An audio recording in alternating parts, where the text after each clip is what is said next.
Սրբազան ժողովուրդը երկու անգամ փաստացի ցույց չտվեց որ դուք գնա 3 անգամ, բայց դուք ցանկանում եք գնալ։ Հիմա եթե ժողովուրդը էլի ցույց չտա որ դուք գնաք Խնդրեմ որ ցույց տա, խնդրեմ որ ցույց տա։ Հիմա դուք եք ընդդիմացել ժողովրդի կամքին։ Որովհետև նախ շնորհակալություն բոլորին այն պահվածքի համար, որ ցուցաբերեցիք, խորապես շնորհակալ եմ եւ ազնապես եւ իբրև հոգեվորական։ Բայց իրենք հասկացան։ Կարծում եմ, որ գոնե իրենք այս բանով հասկացան։ Ինչի համար եմ սա ասում։ Ինչպես տեսնում եք, վարույթը ձեռնարկվել է ամսի 17-ին։ Իսկ կարող էին շատ հանգիստ, շատ մեգուսի ձերբակալել ամսի 17-ին, 18-ին, 19-ին, 20-ին եւ մինչեւ 26-ը ներառյալ։ Բայց իրենք կամ գիտակցաբար, կամ անգիտակցաբար, ես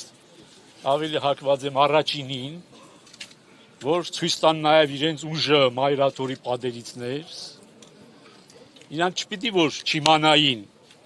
օպերատիվ տվյալներ չունենային, որ այսօր նախատեսված է քահանայից ժողով, եւ դժվար թե չիմանային, որ ես արդեն քանի տարի է, 20 տարուց ավել է, այդ քահանայից տարեկան ժողովի կոորդինատորն ու պատասխանատուն եմ, եւ նախագահ Վեհապար Հայրապետի կողքին ադենապետն է։ Շատ լավ գիտեի, բայց ինչու համար որոշել էին ամսի 27-ին այստեղ այս մասկի շոուն կազմակերպեցին, չստացվեց, շնորհակալ եմ ինչպես ձեզ, բոլորիդ քահանաներին, ժողովրդին, իմ հոգևոր եղբայրներին եւ Վեհապար Հայրապետին, իմ մասնավորի իր հայրապետական բարձր պահվածքի համար։ Հիմա իրենք հասկացել են եւ նահանջել են։ Եվ դրա համար ավելորդ է այլևս թույլ տալ, որպես իրենք երկրորդ ինչ-որ հարցակումը թույլ տան եւ երկրորդ անգամ պղծեն մայրաթորի հոգեպարար, հոգևոր մթնոլորտ։ Ես որևիցե բանից չեմ վախենում։ Այս մեղադրանքը բացարձակ շինծու ապօրինի մեղադրանք է։ Ես երբեք չեմ թաքնվել, երբեք էլ չեմ խոսապել, իմ ասածներից էլ չեմ հրաժարվում, ասել եմ, լավ եմ արել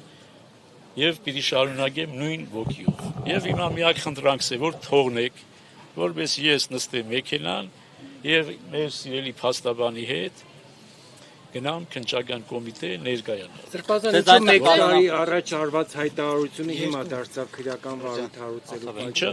2 տարի առաջ։ Շուտ 2 տարի։ Այդ մասին պիտի գնանք խոսանք, չէ՞։ Այդ մասին պիտի խոսենք։ Բա գնում ենք խոսելու։ Եվ Բա չենք լռելու, գնում ենք խոսելու։ Այստեղ ոչ մեկ համաձայն չի որ դու գնաս։ Սրբազան Ոչ մեկ։ մարել նկատի ունեք այդ Ակեսի ինքնը մայից միջև պակ։ Ոչ ես կշտում, ասում եմ մայից միջև պակ։ Սրբազան, պարզ է որ ձեզ եղած ինչպես Գալանավորեցին Բագրատ Սրբազանի Ամեն ինչ մարդու համար է։ Դուք պատրաստ եք կանխատեսում եք այս ամեն ինչը։ Մեկ է, ինձ համար մեկ է։ Մենք այս աշխարհում հոգևորականներս ապրում ենք իբրև աքսորյալ։ Հիմա բանդում կլինի, բանդից դուրս, ամեն տեղ էլ մեզ համար բանդ է։ Բայց որտեղ է, որ Աստված մոտիկ չի։ Ամենուր Աստված մոտիկ է, նաև բանդում։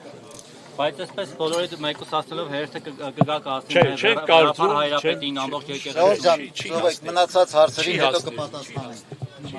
Հիմա նախ եւ առաջ մեր գերագույն խնդիրը եւ մեր բոլոր հոգեվոր եղբայրներով Վեհապար Հայրապետի գլխավորությամբ մենք մեր գերագույն խնդիրը ձեր օգնությամբ, ձեր օժանդակությամբ, առանց ձեր օժանդակության ոչ մի բան չէինք կարող անել։ Հա այս ճակատամարտը հաղթել ենք։ Հիմա իրենց մենք պետք է այսպես ասած հաղթաթուղթ չտանք, որպես իրենք երկրորդ հարձակման իրավունքը ձեռք բերեն։ Արդեն իրենց նիկոլագանները ավելի այդ բանը տանում են համացանցում, որ ես թաքնվում եմ ձեր հետևում, ես թաքնվում եմ քահանաների հետևում, թաքնվում եմ եպիսկոպոսների եւ մյուսների հետևում, ես չեմ թաքնվում։ Թույլ տվեք իրենց ապացուցել, որ ես չեմ թաքնվում։ Եվ դուք էլ կարող եք այս ամբողջը արդահայտել այնտեղ, որտեղ ավելի հնարավոր է արդահայտել, քան թե փորձենք այս հոգևոր մթնոլորտը խաթարել։ Եթե կարծում եք